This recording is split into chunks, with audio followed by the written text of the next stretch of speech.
Hallelujah. Look 14:12 ते 14 वचन. Look 14:12.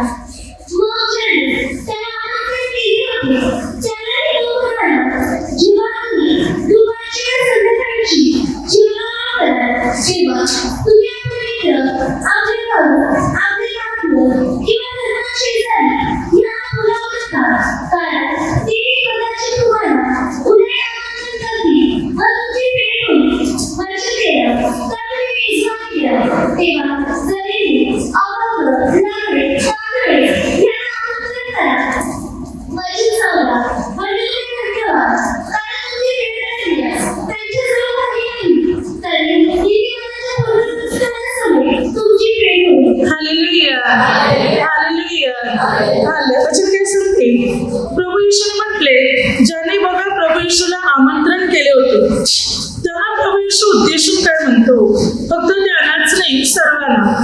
प्रभू येशू या ठिकाणी म्हणत आहे की पहा, तुम्ही दुपारची किंवा संध्याकाळची कधीची पण जेवण वेळ कराल तेव्हा तुम्ही या जेवणाच्या आमंत्रणासाठी कोणाला बोलवा?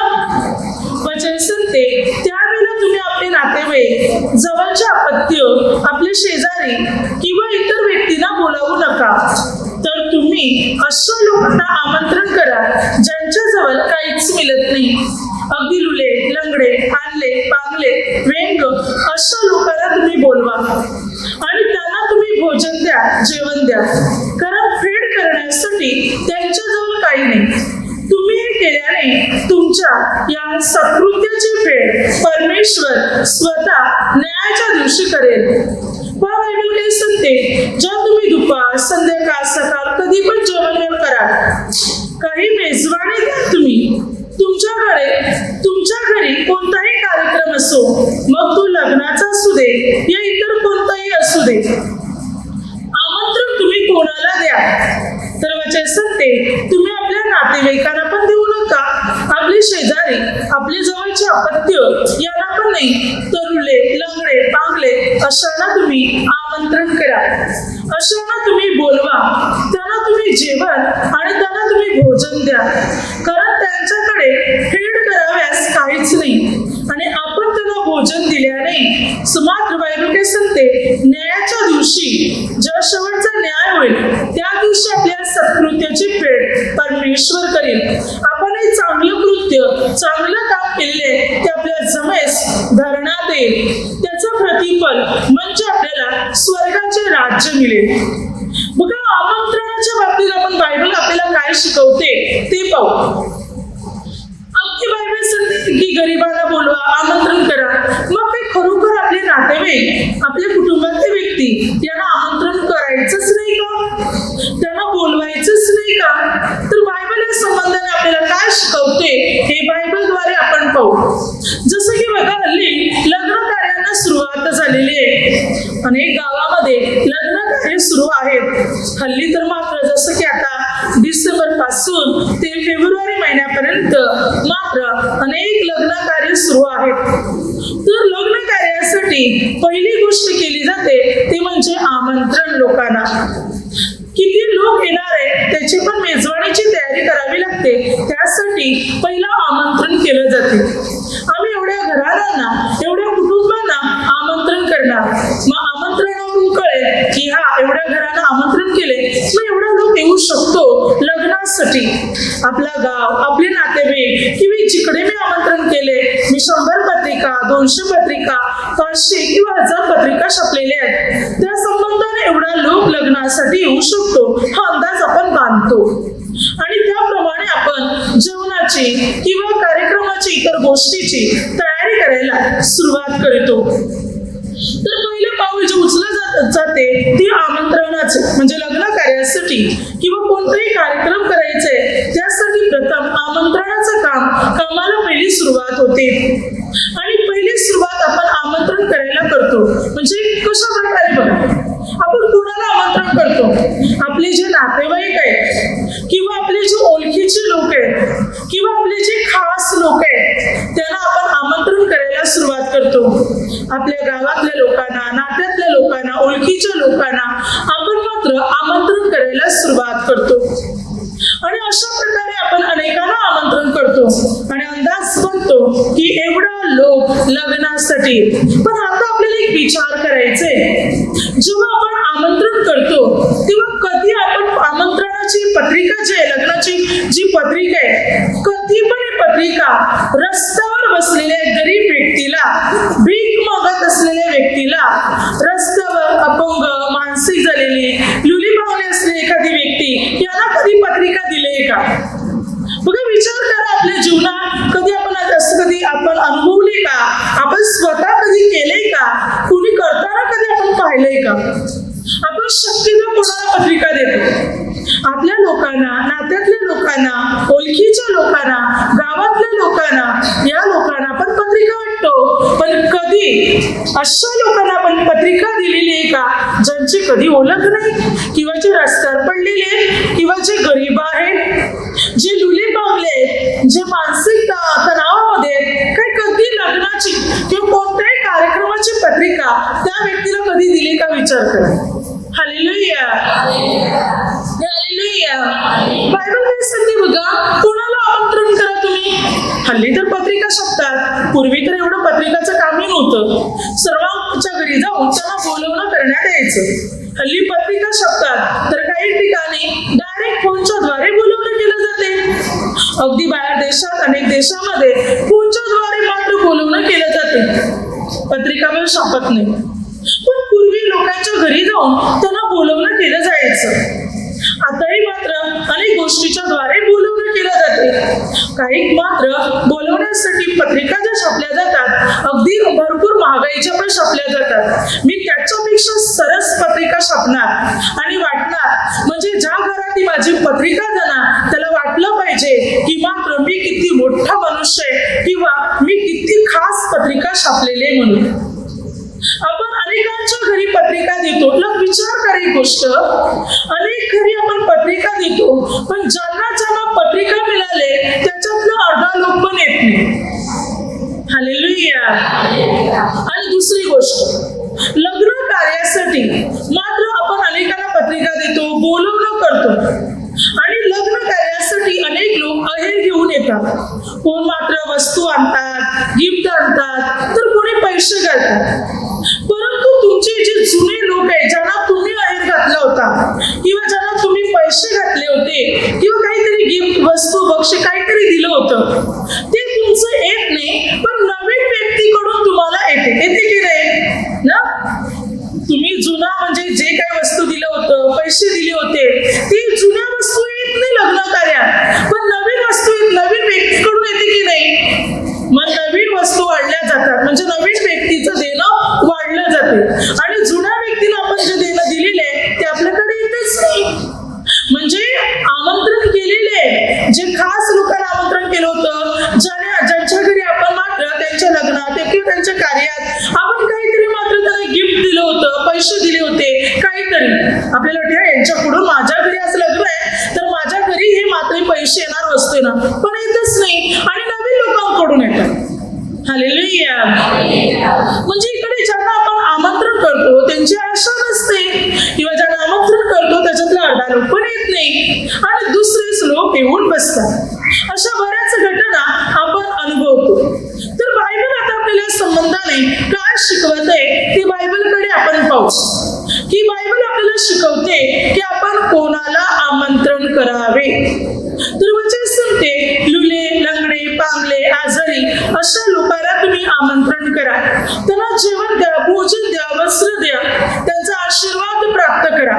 तर आपल्या नात्यातले, आपले ओळखीचे लोक यांना आपण आमंत्रण करतो, जेवायला येणार, ते पण आपल्याला आमंत्रण करणार, आपण पण त्यांच्या घरी जेवणार, बरोबरी होणार. तर बायबल सांगते अशांना आमंत्रण करा जे तुमची बराबरी करू शकणार नाही, म्हणजे तुम्हाला परतफेड देऊ शकत नाही. अशांना तुम्ही आमंत्रण करा, म्हणजे तुम्हाला आशीर्वाद मिळेल, म्हणजे तुम्हाला अनुग्रह मिळेल. बघा, अनेक ठिकाणी पाहतो, अनेक फंक्शनमध्ये, कार्यक्रममध्ये, लग्नामध्ये काही ना काही समस्या निर्माण होते, भांडणं निर्माण होतात, मारामारी निर्माण होते, काही तणाव निर्माण होतात, ते समस्या निर्माण होते, हे संपते, ते संपते. अनेक घटना का माहिती? कारण कधी गरिबाचा वाटा काढलेला नसतो, कारण कधी मात्र गरिबांना आपल्या घरी बोला बोलावलेलं नसते, त्यांना कधी अन्न दिलेलं नसते. आपण नेहमी आपल्याच लोकांना आपल्या घरी बोलवतो, पण गरिबांना बोलवत नाही. त्यामुळे अनेक कार्यक्रमामध्ये, अनेक लग्न कार्यामध्ये काही ना काही समस्या निर्माण झालेली असतेच. याचा अर्थ असं नाही की आपल्या लोकांना बोलू नका, बोलवा, पण गरिबाची आठवण नक्की ठेवा. बघा, बोलवा तर कसं सांगते बा बायबल. पुढे त्याच्या बाबतीत काय दिले, लूक 14 मध्ये आपण पाहू 7 ते 11. आता तिथे आपण विचार करणार, काही खरोखर आपल्या कुटुंबातल्या लोकांना, नात्यातल्या लोकांना बोलवायचंच नाही का? तर बघा आपण त्याच्यामध्ये काय दिलेलं आहे. वचन सांगते की मात्र तेव्हा आमंत्रित लोक मुख्य मुख्य आश्रय कसे निवडून की ते पाहून तो त्यांना दाखला देऊन म्हणाला. कारण प्रभू येशूलाही त्या ठिकाणी मात्र आमंत्रण होते. प्रभू त्या ठिकाणी आले होते आणि ज्या लोकांना आमंत्रण केले होते ते चांगल्या चांगल्या आसनावर, चांगल्या चांगल्या जागेत बसवत होते. प्रभू येशूने पाहिलं की लग्नाचं आमंत्रण आहे, म्हणजे किंवा या जेवणवलीचं आमंत्रण तर केलेलं आहे, लोक पण आलेले आहेत, पण लोक आमंत्रण किती, लोक इकडे काय करत आहेत ते प्रभू येशूने पाहिलं. बघा, हालेलुया. ज्याला आमंत्रण केलं होतं ते आले पण होते, पण आमंत्रित लोक काय करत आहे हे येशू पाहते. आणि लग्नाला आलेले लोक काय करत होते, त्या ठिकाणी मुख्य मुख्य आसने निवडत होते, आराममध्ये बसत होते, खा प्या मोज मजा करत होते.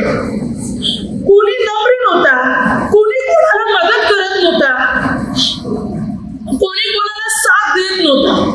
हे प्रभू येशूने पाहिलं की बघा, एखाद्या कार्यक्रमाला, लग्न कार्याला आमंत्रण करतो तेव्हा ज्या लोकांना आपण बोलवतो त्यांनी येऊन आनंदात सहभागी व्हावे आणि ज्या घरात लग्न आहे त्यांना साथ पण द्यावी, त्यांना मदत पण करावी. पण इकडे लोक काय करत होते, आसने निवडत होते, फक्त बसायचं, खायचं, मोज मजा करायचं आणि आपला रस्ता पकडायचा.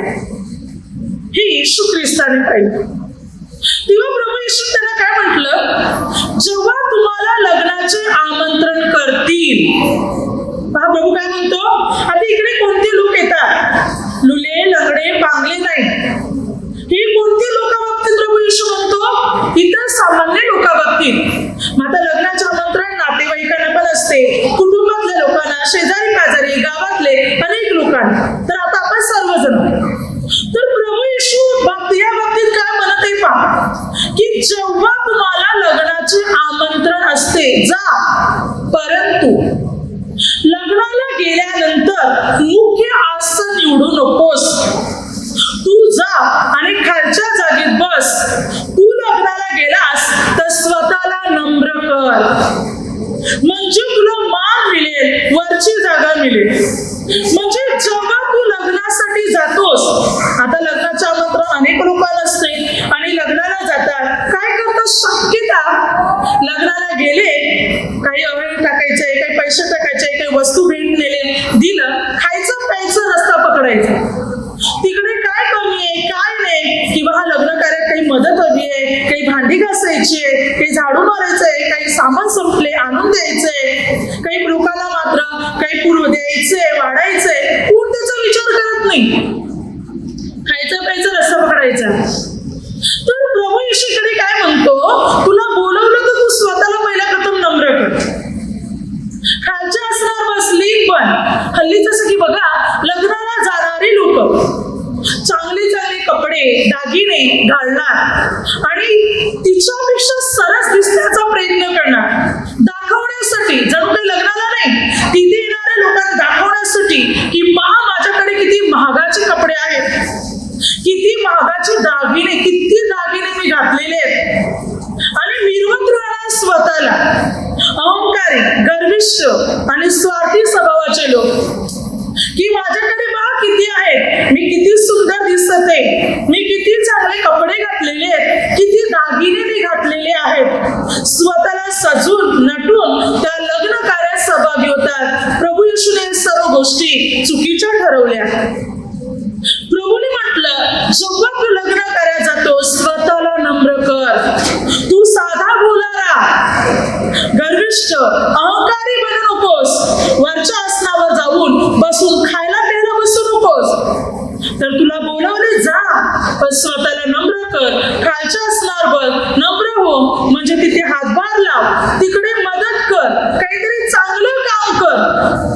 पण तू गर्विष्ठ स्वार्थी बनशील, अगदी स्वतःला मिरवशील की पहा माझ्याकडे किती दागिने आहेत, किती सुंदर महागाचे कपडे मी घातलेले आहेत. स्वतःला सरस करण्यासाठी जाशील, स्वतःला उंच करायला जाशील तर बायबल सांगते तू खाली आपटशील.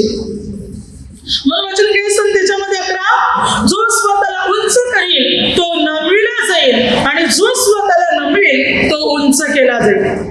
तुला मान कुठून मिळेल? तू जा आणि तिथे हातभार लाव, मदत कर, सहाय्य कर. त्या ठिकाणामध्ये खायचं प्यायचं काम आणि गप्पा मारण्याचं काम, बडबड करण्याचं काम, याची त्याची निंदा करण्याचं काम तू मुलीच तिकडे करू नकोस. हे शिकवलं येशूने की जर तुला आमंत्रण केलं लग्न कार्यासाठी, कशासाठी तू जा, पण जाताना कसं वाग तू तिकडे? तू स्वतःला नम्र कर, त्या कामामध्ये हातभार लाव, तिकडे सेवा कार्य तू कर. तू स्वतःला उंच समजू नको, दागिन्याने नटून, चांगल्या वस्त्राने नटून जाऊ नको, तर स्वतःला नम्राने लीन बनव, म्हणजे तुला मान मिळेल. तू भरपूर दागिने घातल्यात, तू भरपूर चांगल्या कपड्याने नटलास म्हणून तुला मान मिळेल, मुलीच नाही. येशू ख्रिस्त म्हणतो. हालेलुया. आता लग्नाचे बोलवणी करणारे वेगळे आहेत आणि ज्याला बोलवणं केले ते जाणारे वेगळे. तर आमंत्रण करणारी व्यक्ती किंवा ज्याला आमंत्रण केले ते जाणाऱ्या व्यक्तींना बायबल आपल्याला त्यांच्या बाबतीत बायबल शिकवते की पहिली गोष्ट जे आमंत्रण करत आहे त्याने आपल्या लोकांना आमंत्रण करावं आणि महत्वाची गोष्ट तुम्ही आमंत्रण करा त्या गरीब लोकांना. मात्र अशा लोकांना आमंत्रण करा जे लुले, लंगडे, पांगले, आजारी आहेत, गरीब आहेत. अशा लोकांना आमंत्रण करा, त्यांना भोजन द्या. आणि ज्या लोकांना आमंत्रण आहे, आता तुम्हाला आमंत्रण केलेलं आहे, तर तुम्ही तिकडे जाताना नटून सटून नव्हे तर तिथे काय मदत हवी आहे या हेतूने जा. तिथे मला काहीतरी काम करता येईल, त्यांना मदत काहीतरी करता येईल, तिथे मला त्यांना काहीतरी सहाय्य करता येईल या हेतूने लग्न कार्यासाठी मात्र जा. स्वतःला मिरवण्यासाठी, स्वतःला इतरांना दाखवण्यासाठी मी किती सरस आहे, मी किती श्रेष्ठ आहे, किती सुंदर आहे, पहा मी किती मेकअप केलेले आहे, किती दागिने घातलेले आहेत म्हणून जाऊच नका. हालेलुया. अशाला अनुग्रह नव्हे तर शाप लागते. हालेलुया. हालेलुया. म्हणून प्रभू येशूने म्हटले की तुला लग्नाचे आमंत्रण असेल जा, पण स्वतःला नम्र कर. येशू प्रभू वचन काय सांगते योहान 2 अध्यायामध्ये, त्या ठिकाणी प्रभू येशू काय म्हणत आहे पहा की काना येथे लग्न होते आणि त्या लग्नामध्ये प्रभू येशूची आई तिथे होती. प्रभू येशूला आणि प्रभूच्या शिष्याला लग्नाचे आमंत्रण होते आणि प्रभू तिथे गेले, शिष्यही तिथे गेले, आई तिकडे होती. तेव्हा त्या काना येथे लग्नामध्ये द्राक्षरस संपलेला होता आणि द्राक्षरस संपल्यामुळे आता त्या घराची बदनामी होऊ शकत होती. जसं की बघा हल्ली आपल्या इकडे लग्न कार्यामध्ये, फंक्शन मध्ये खाणे पिणे हे महत्वाचा हेतू आहे. कोणता हेतू महत्वाचा आहे? खाणं आणि पिणं. या दोन गोष्टी महत्वाच्या आहेत आणि ते नसेल तर कोण लग्नाला जाईल का? नाही जाणार ना. समज की लग्न काय तुला तिथे जेवणच ठेवलं नाही, खायला प्यायला काहीच ठेवलं नाही, कोण जाईल का? नाही जाणार. आणि समज थोडस जेवण आहे, भरपूर लोक गेली, थोड्यांना मिळालं आणि बाकीच्यांना मिळालं नाही, तर ज्यांना नाही मिळालं ते काय करतील? निंदा करतील की नाही? ते बोलतील, निंदा करणार त्या लग्न कार्याची की लग्नात ठेवलं तर ठेवलं, लोकांना जेवण पण नाही दिलं, एवढं जेवण पण नाही लोकांना बनवलं, उपाशी पाठवलं, उपाशी लोकांना जावं लागलं, निंदा होणार. आता या ठिकाणी काना येथे लग्न होते आणि तिथे द्राक्षरस संपला. द्राक्षरस त्या वेळेचा एक मुख्य मुद्दा होता त्या ठिकाणाचा. जसं की मात्र आपल्या इकडे पाहुणी मंडळी आली, पहिला त्यांना सरबत वगैरे दिला जातो, तशा प्रकारे तिथे येणाऱ्या पाहुण्या मंडळीचं स्वागत करण्यासाठी प्रथम त्यांना द्राक्षरस देण्यात यायचा. हा द्राक्षाचा रस काढून बनवला जायचा. जो रस होता, जो हल्ली आता आपण जसं की फळांचा रस, अनेक फळांचा रस पितात, त्या प्रकारे हा द्राक्षाचा रस होता, जो रस मात्र त्या येणाऱ्या पाहुण्या मंडळींना देण्यात यायचा. स्वागत म्हणून त्यांचं त्या द्राक्षाच्या रसाने केलं जायचं. Hallelujah, hallelujah. तर त्या ठिकाणी येणाऱ्या पाहुण्या मंडळीसाठी जो रस देण्यात येणार होता तो संपला. तर आता पाहुण्या मंडळीचं स्वागत करायचं कसं हे कोणाला कळालं? पवित्र माता मरियेला. ती तिकडे होती, म्हणजे तिला अगोदर आमंत्रण होतं आईला, आणि तिकडे होती ती. बघा, तिथे फक्त खायला प्यायला ती बसली नव्हती. तिकडे काय काम आहे ती काम करत होती. जेवणामध्ये काही कमी आहे का पाहत होती. येणाऱ्या पाहुण्याकडे तिचं लक्ष होतं. काही कमी पडू नये म्हणून ती लक्ष देत होती. घराच्या घर धन्याला पण कळलं नाही. ज्या घरात लग्न होतं त्या लग्न कार्याच्या मात्र धन्याला मालकाला पण कळलं नाही की लग्न कार्यात द्राक्षरस संपलंय, पण या आईला समजलं. हालेलुया. बघा, ज्या बाई म्हणून प्रभू येशू म्हटलं तुम्हाला आमंत्रण केलं तर पहिला नम्र बना, त्या कार्यात हातभार लावा, स्वतःला नम्र करा, मोठे बनू जाऊ नका आम्ही कोणतरी आहोत. तर नम्र बना. काय येशूने शिकवलं? कारण अनेक वेळा लग्न कार्यात मदतीची गरज असते. अनेक कामं तिकडे पडलेली असतात, त्यांच्यामध्ये त्यांना हातभार लावण्याची गरज असते. आई तेच तर करत होती. पवित्र माता मरिया हेच काम तिथे करत होती. कामात हातभार लावत होती, पाहुण्या मंडळीकडे लक्ष देत होती. तिने पाहिलं द्राक्षरस संपलेले, म्हणून तिने येऊन आपल्या पुत्राला अर्थात प्रभू येशूला सांगितले की द्राक्षरस संपले. तो प्रभू येशू म्हणतो, बाई, याच्याशी म्हणजे या द्राक्षरसाशी किंवा लग्न कार्याशी तुझा आणि माझा काही संबंध नाही. याच्याशी आपलं काही नातं नाही. माझी वेळ अजून आली नाही. कोणती वेळ? वधस्तंभात चढण्याची. प्रभू येशूला ते सांगायचं होतं, वधस्तंभात चढण्याची माझी वेळ अजून आली नाही. तेव्हा मात्र तिथे असलेल्या चाकरांना आई म्हणते, हा तुम्हाला जे सांगेल ते करा. आता आई सांगून तर गेलेली आहे. तेव्हा प्रभू येशूने तिथे असलेल्या चाकरांना म्हटले, हे साविवले रांजण पाण्याने भरा. तेव्हा त्या चाकराने ते रांजण पाण्याने भरले. आता प्रभू म्हणते, हे भोजन कारभाऱ्याकडे न्या. जेव्हा ते नेले आणि जेव्हा ते पाणी चाकले तेव्हा तो द्राक्षरस बनला होता, आणि तो द्राक्षरस अतिउत्तम बनला होता. तेव्हा भोजन कारभारी वराला बोलावून म्हणतो की मनुष्य पहिला प्रथम येणाऱ्या पाहुण्या मंडळीला चांगला द्राक्षरस देतो. लोक पिऊन मस्त झाल्यानंतर मात्र मग निरस्तू द्राक्षरस देतो. तू आतापर्यंत एवढा चांगला द्राक्षरस मात्र ठेवून दिला होता, परंतु हा द्राक्षरस कुठून आला, कोणी केला, कसा झाला, कोणालाच माहिती नाही. पाणी काढणाऱ्या चाकरांना माहिती होता, जो प्रभू येशूने पाण्याचा केला होता. द्राक्षाचा नव्हे, ज्याच्यात नशा नव्हती, प्रभूने पाण्याचा केला होता, ज्याद्वारे त्या सर्व लग्न कार्याला आलेल्या लोकांना भरपूर तो द्राक्षरस, पाण्याचा द्राक्षरस प्यायला मिळाला, आणि त्या घराची इज्जत वाचली. लग्न कार्यात कोणताही अडथळा आला नाही. प्रभू येशूने तिकडे मदत केली, चमत्कार केला. प्रभू तिथे लग्नाला गेले, पण नुसते गेले नाही, प्रभूने चमत्कार करून त्या लग्न कार्याची इज्जत वाचवली. पवित्र माता मरिया तिथे गेली, पण तिथे काम करत होती, मदत करत होती, त्या घराची इज्जत राखत होती. घरधण्याचं लक्ष नव्हतं किंवा घरधण्याला पण माहिती नव्हतं, पण या आईला समजलं. कारण ज्या घरामध्ये लग्न असते त्या व्यक्तीवर भरपूर कामाचा भार किंवा अनेक गोष्टीचा भार पडलेला असतो. त्या व्यक्तीला अनेक वेळा कळत पण नाही, समजत पण नाही, अनेक वेळा बुद्धी पण काम करत नाही. तेव्हा आमंत्रित लोक म्हणजे ज्यांना बोलावलेले त्या लोकांनी त्या कुटुंबाला मदत करणं गरजेचं असते. हालेलुया. पण त्या लग्न कार्यात दारू आहे, वाईट आहे, तर अजिबात त्याला मदत करू नका. त्या वाईट गोष्टीला मदत करू नका, त्या गोष्टी बाजूला करा. नाहीतर विचार करा ना, दारू वाटायला मी मदत करतो, तर अनेक लोकांचे शाप तुझ्या जीवनामध्ये येणार.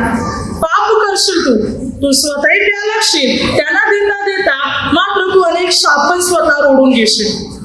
तर हे जे वाईट आहे ते करू नको, जे चुकीचं आहे ते मात्र तू करू नको. तर चांगलं काम कर, ज्याच्याने परमेश्वर अनुग्रह देईल. Hallelujah, hallelujah. परमेश्वराची कृपा, परमेश्वराचं सामर्थ्य मात्र आपल्या जीवनात उतरणार. मग बायबल आपल्याला अनेक चांगल्या गोष्टी मात्र आपल्याला त्या ठिकाणी शिकवते. पुढे बायबल आपल्याला काय सांगते पहा. या जवानवालीचा एक दृष्टांत प्रभूने शिकवलेला आहे. तो कसा पहा. लूक 14:15 ते 24 वचन.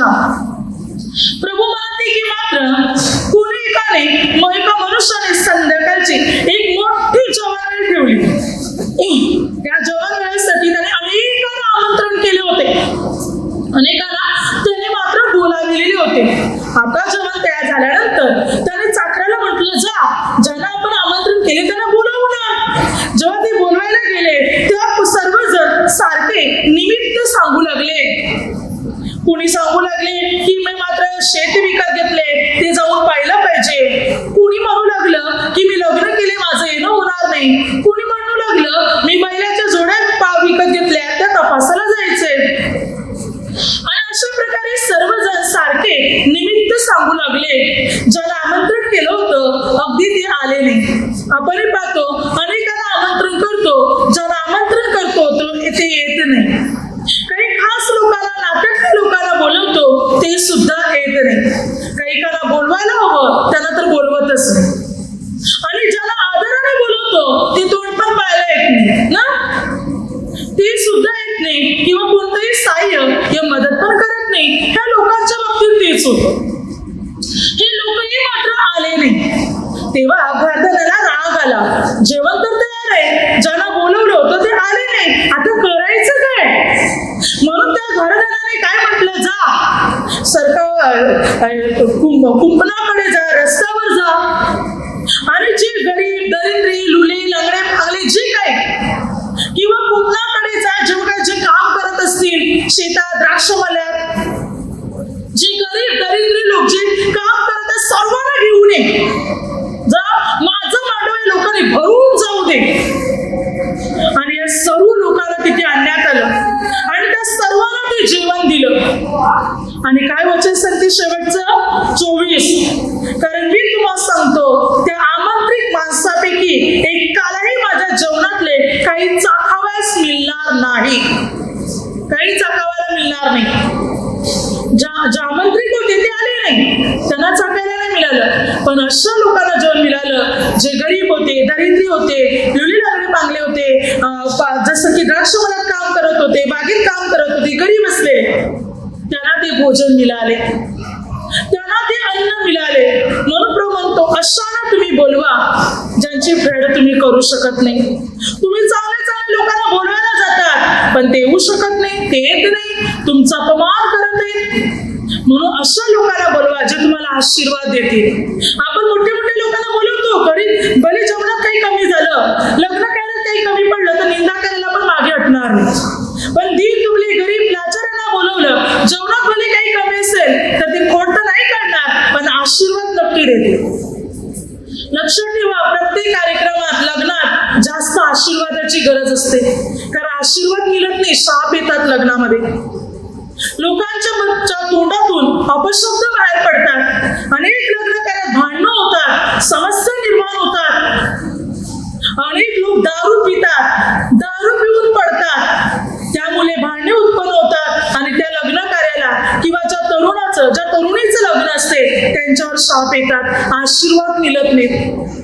जे लग्न कार्य आशीर्वादाच्या बंधनाने बांधलं जाते, आशीर्वादाने रचलं जाते, त्याच लग्न कार्यावर अनेक शाप येतात.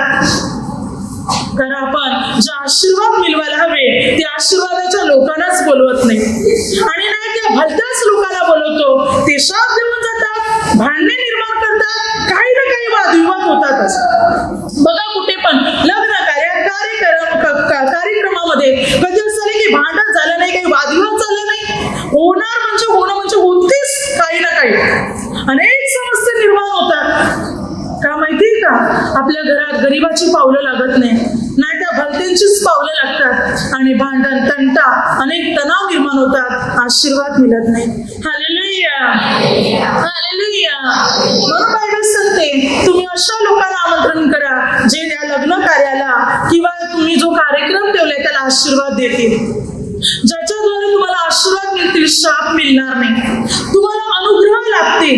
पण मत्तीमध्ये पण 22 अध्याय 1 ते 14 वचनात तिथे लग्न कार्य वचन सांगते की मात्र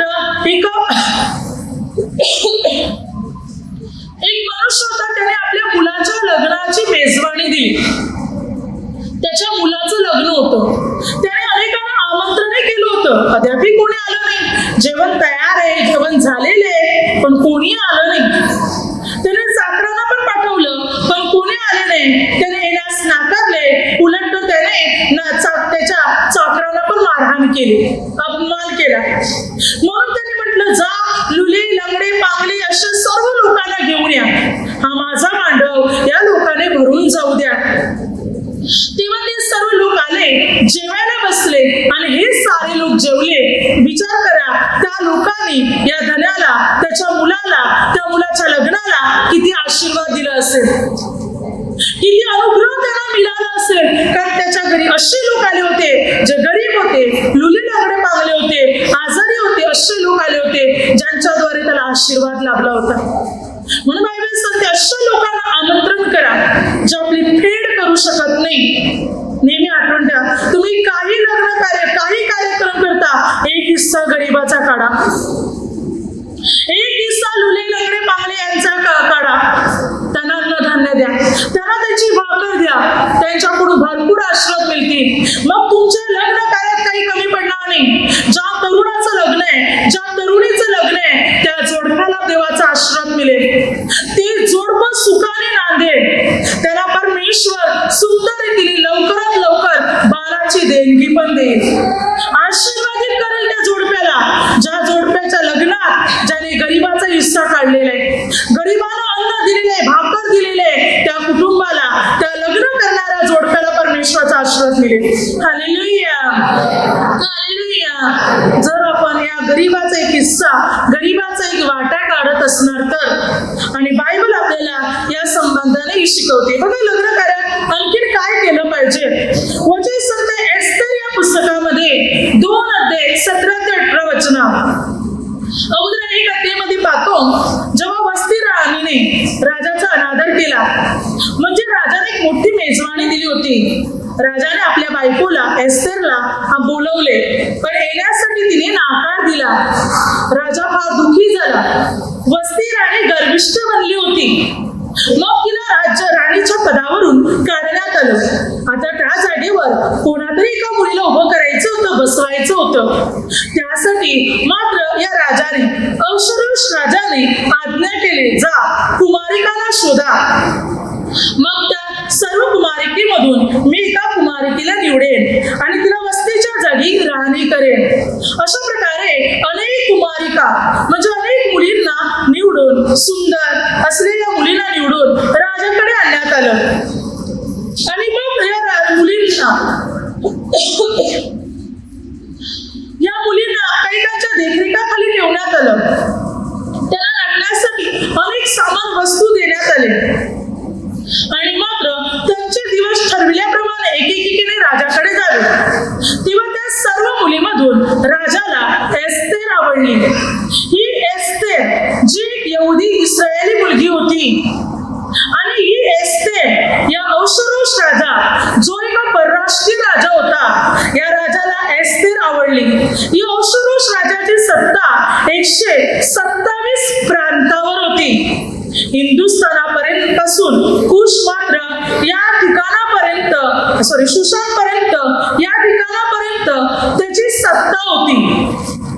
आणि 127 प्रांतावर या राजाची सत्ता होती.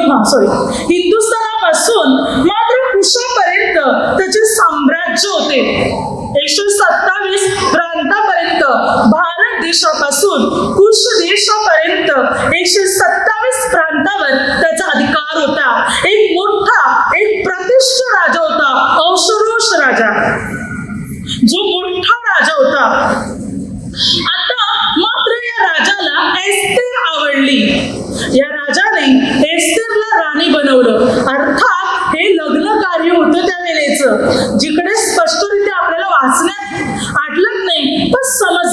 देते. तर त्या ठिकाणी आता राजा अहश्वेरोश राजा आणि एस्तेर या दोघांचं लग्न होतं. तर यावेळी आता राजा एस्तेरला राणीचं पद देते. या वस्तीची जागा एस्तेरला देते. तर यावेळी या लग्नाच्या वेळी राजा काय करतो तो बायबल काय सांगते. त्या लग्नाच्या वेळी त्याने काय काम केलं. 18 वचना, मग राजाने सर्व सरदारा व सेवक यास एस्तेरच्या निमित्ताने मोठी मेजवानी दिली. प्रांतोप्रांतीच्या लोकांचे कर माफ केले आणि आपल्या औंदर्यात शोभणारी इनामे दिली. काय केलं त्याने लग्नाच्या दिवशी. एस्तेर आता त्याची बायको म्हणून घरात आली. वस्तीच्या जागी तीर पटराणी बनली. तर त्या निमित्ताने मोठी मेजवानी. त्याने लोकांना आमंत्रण केलं जेवायला. बोलवलं त्याने. आणि मात्र अनेक लोक आले त्याच्याकडे. त्यावेळी त्याने प्रांतोप्रांतीच्या लोकांचे कर म्हणजे कर्ज माफ केले. लग्नाच्या दिवशी त्याने सर्वात महत्वाचं काम केलं. लोकांचं कर्ज माफ केलं. गरिबांना पैसे सोडून दिले.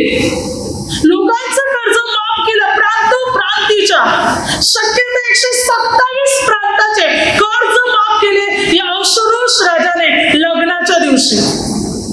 दुसरी गोष्ट, आपल्या औंदर्यात शोभतील अशी इनामे पण त्याने लोकांना दिली. सत्कृत्य केलं त्याने गरिबांचं कर्ज सोडलं, माफ करून टाकलं त्याने मदत केली गरिबांना. अनेक गरजवंतांना मदत केली. जे कर्जात होते त्यांचे कर्ज फेडून टाकले. सोडून दिले सर्व कर्ज माफ केलं त्याने सर्वांचं. म्हणजे लग्न कार्यात करावायच्या महत्वाच्या गोष्टी सत्कृत्य गोष्टी करा. चांगली कृत्य करा. त्यावेळेला गरिबांची नेहमी आठवण ठेवा. गरिबांना सहाय्य करा. परमेश्वर अनुग्रह देणार. प्रभू आशीर्वादित करणार. प्रभू आपली उन्नती आणि प्रगती करणार जेव्हा त्यावेळेला आपण गरिबांची आठवण ठेवणार तेव्हा. आणि हेच तर बायबल आपल्याला शिकवते. आता बघा लूक मध्ये 5:27-32 लेवी मत्ती जकातदार. प्रभू येशूने म्हटलं माझ्या मागे गल्ला दिला सोडून प्रभूच्या मागे आला. आता लेवीचं म्हणजे मत्तीचं परिवर्तन झालं होतं. म्हणून त्याने प्रभू येशूला मोठी मेजवानी दिली. काय केलं लेवीने मत्तीने. त्याचं जीवन बदललं. म्हणून त्याने प्रभू येशूला एक मोठी मेजवानी दिली.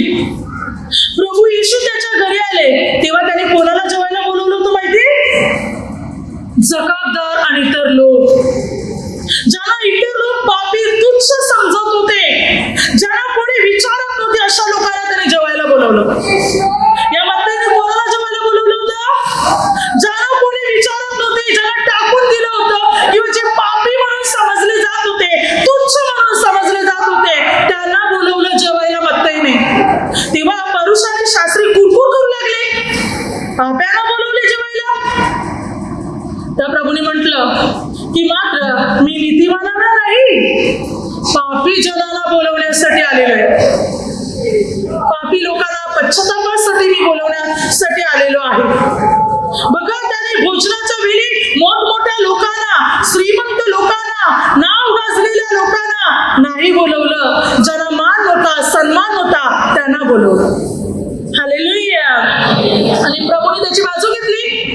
जेव्हा परुष शास्त्री विरोध करू लागले, प्रभूने म्हटलं मी नीतिमाना नाही, पापी जनांना बोलवण्यासाठी आलेले, पश्चातापासाठी बोलवण्यासाठी आलेले.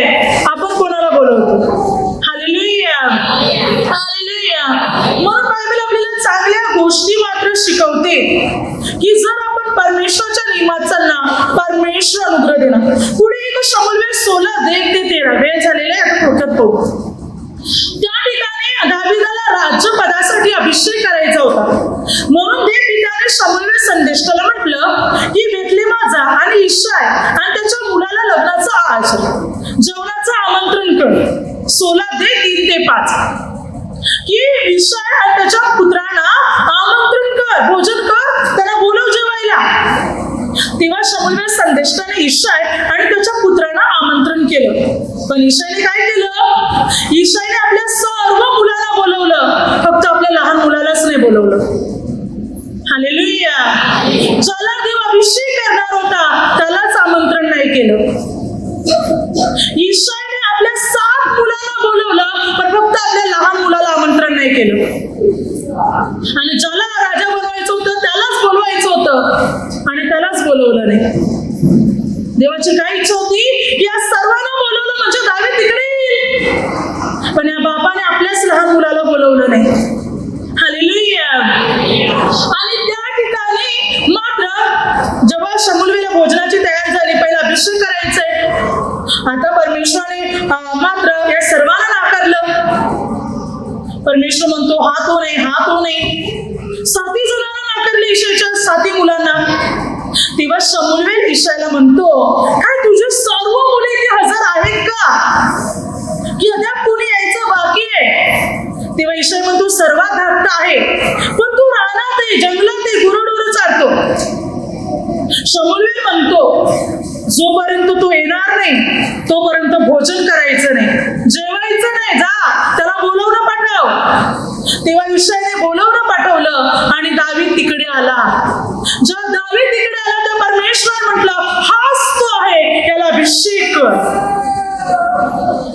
ताबडतोब शमूएल संदेष्टाने दावीदाला अभिषेक केला आणि दावीदाठायी परमेश्वराचा आत्मा संचारू लागला आणि देवाने त्याला राज्यपदासाठी अभिषेक केला. अनेक वेळा ज्यांना आमंत्रण करायचं त्यांना करत नाही, ज्यांना नाही करायचं त्यांना भलत्यानाच करतात आणि मग घरावर संकट येतात, समस्या येतात, भेदभाव ठेवला जातो. Hallelujah, hallelujah. म्हणून या ठिकाणी बघा बायबल शिकवते, आता दावीदाला अभिषेक करायचा होता तरी देवाने म्हटलं पूर्ण घराण्याला बोलव, म्हणजे कोणती समस्या नसावी. पण तरी ईशाने तिथे मात्र चूक केली आणि ज्याला निवडायचं होतं त्याला देवाने निवडलंच आणि संपूर्ण इस्रायल लोकांचा राजा बनवलं देवाने दावीदाला. पुढे बायबल काय सांगते बघा वचन. Hallelujah, hallelujah, hallelujah. मत्ती 16 अध्याय 24 ते 28 वचनात, मत्ती 16 अध्याय 24 ते 28 वचनात तिकडे वर काळ्या अक्षरामध्ये दिलेले आहे. काय सांगते? आत्मत्यागाचे आमंत्रण. आता कसलं आमंत्रण आहे? आत्मत्यागाचे, येशूच्या सेवेचे आमंत्रण. आता प्रभू येशू करतो आपल्याला आमंत्रण. लग्नाचं आमंत्रण झालं, प्रोग्रामचं कार्यक्रमचं आमंत्रण झालं, जेवणाचं झालं, आता येशूच्या कार्याचं आमंत्रण आहे. Hallelujah, hallelujah. तर वचन काय सांगते पहा, प्रभू येशूने म्हटलं ज्या कोणाला माझ्या मागे येण्याची इच्छा आहे त्याने आपला स्वतःचा वधस्तंभ उचलून मला अनुसरावे आणि माझी सेवा करावी, माझं काम करावं. आता येशू आमंत्रण देते, माझं कार्य करा प्रभू म्हणतो. प्रार्थनेचं आमंत्रण, वचनाचं आमंत्रण, कार्याचं आमंत्रण येशू करत आहे. हे आमंत्रण आहे जे आपल्याला स्वीकारायचंय, जे आपल्याला ग्रहण करायचंय. बघा आपण लग्न कार्यासाठी आमंत्रण करायला जातात, प्रार्थनेसाठी करायला जातात का? बघा नाही ना, की आमच्या घरी प्रार्थना आहे, आमच्या घरी प्रार्थना आहे, प्रार्थनेला यायचं नाही. लग्न करायचं, प्रोग्रामचं, कार्यक्रमचं, देवाचं पण करा, आमच्या मुलांसाठी प्रार्थना करा. एका व्यक्तीने तर लग्न कार्याच्या पत्रिकामध्ये, प्रत्येक पत्रिकामध्ये रोजरी ठेवून त्याद्वारे आमंत्रण करण्याचं ठरवलेलं आहे. म्हणजे पत्रिका देण्याबरोबर त्या घरात एक रोजरी जाणार आहे, ज्याद्वारे जेव्हा जेव्हा ते रोजरी पाहतील किंवा रोजरी करतील तेव्हा त्याला त्या लग्न कार्याची आठवण येईल आणि त्या लग्न कार्याच्या त्या ज्या तरुण तरुणीचं जे लग्न आहे त्या लग्न कार्याला ते आशीर्वाद देतील किंवा त्यांच्यासाठी प्रार्थना करतील. म्हणून प्रभू येशू म्हणतो माझ्या कार्याचं आमंत्रण करा, माझ्या मागे चाला, माझं वचन पाला, माझी सेवा करा, ज्याद्वारे तुम्हाला अनुग्रह मिळेल, ज्याद्वारे परमेश्वराचा तुम्हाला आशीर्वाद मिळेल.